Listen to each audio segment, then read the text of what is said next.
Allier du chocolat avec des musiques d'artistes bruxellois, c'est l'un des 10 projets retenus par Make Brussels. La Chocolate Box permettra de vivre une expérience sensorielle qui combine plusieurs sens. C'est en fait une relation scientifique avec les goûts et les sons. Comme exemple, je pourrais vous citer que le son de piano, il va enrichir tout ce qui est de la saveur sucrée. Autre quartier bruxellois, autre projet, le National Talent Hall. Il prévoit l'ouverture d'ici 3 mois d'un pavillon qui proposera une expérience créative.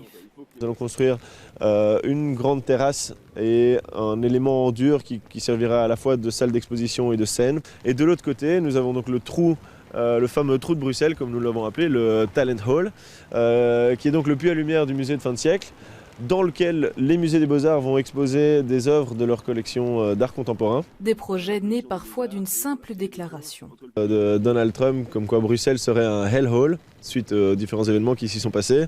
Et nous qui depuis pas mal d'années nous battons pour redorer l'image de Bruxelles via ses talents créatifs, on a décidé de s'élever contre ça et de déclarer non, Brussels is a talent hole. L'appel au projet lancé aux citoyens bruxellois a rencontré un succès inattendu.